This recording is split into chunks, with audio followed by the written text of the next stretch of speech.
Gênesis capítulo 14. Nesse tempo, Anrafel era rei de Sinar.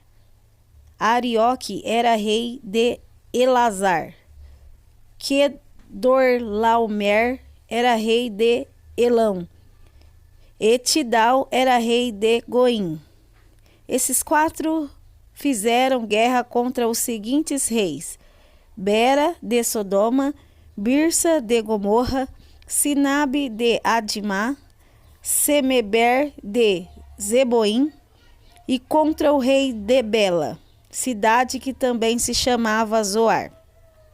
Esses 5 reis juntaram seus exércitos no vale de Sidim, onde fica o Mar Morto.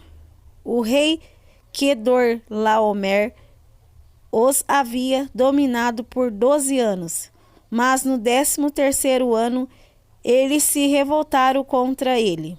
No 14º ano, Quedorlaomer e os seus aliados derrotaram os Refaíns em Asterote Carnaim, os Zuzins em An, os Emins em Savé Kiriataim e os Oreus nas montanhas de Seir, perseguindo-os até El-Parã, onde começou o deserto.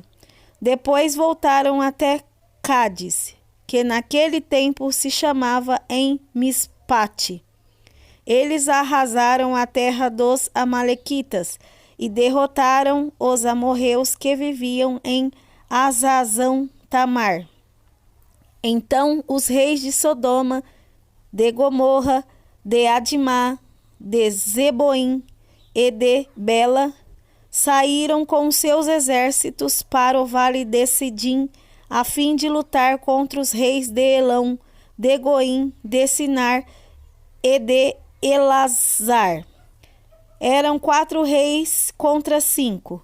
Acontece que o vale de Sidim era cheio de buracos, em que havia piche, e quando tentaram fugir da batalha, os reis de Sodoma e de Gomorra caíram nesses buracos.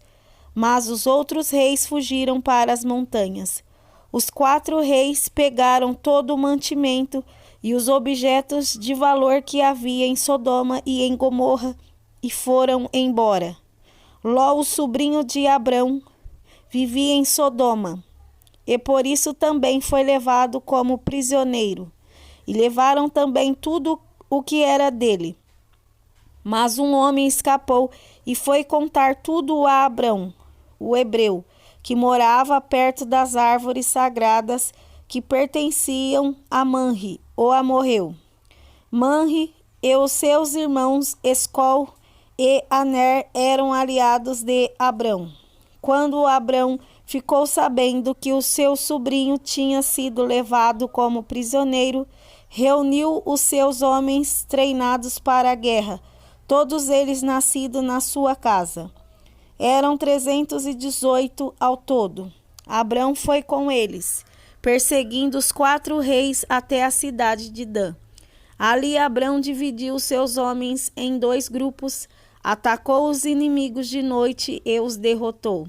Ele continuou a persegui-los até Oba, que fica ao norte da cidade de Damasco, e trouxe de volta tudo que os inimigos haviam levado. Abrão trouxe também o seu sobrinho Ló, e tudo o que era dele, e também as suas mulheres e o resto da sua gente. Depois de haver derrotado Quedorlaomer e os outros reis, Abrão estava voltando para casa quando o rei de Sodoma foi encontrar-se com ele no vale de Savé, também chamado de Vale do Rei. E Melquisedeque, que era rei de Salém, o sacerdote do Deus Altíssimo, trouxe pão e vinho. Melquisedeque abençoou Abrão, dizendo: Abrão, seja abençoado pelo Deus Altíssimo, que criou o céu e a terra. Seja louvado o Deus Altíssimo, que entregou os inimigos de você nas suas mãos. Aí Abrão deu a Melquisedeque a 10ª parte de tudo o que havia trazido de volta. Depois o rei de Sodoma disse a Abrão: fique com as coisas e me devolva somente as pessoas. Mas Abrão respondeu: eu levanto a mão diante do Senhor, o Deus Altíssimo, Criador do céu e da terra, e juro que não ficarei com nada do que é seu, nem um fio de linha ou uma tira de sandália. Assim você nunca poderá dizer: eu fiz com que Abrão ficasse rico. Não quero nada para mim, a não ser a comida que os meus empregados comeram. Mas os meus aliados, Aner, Escol e Manre, podem ficar com a parte deles.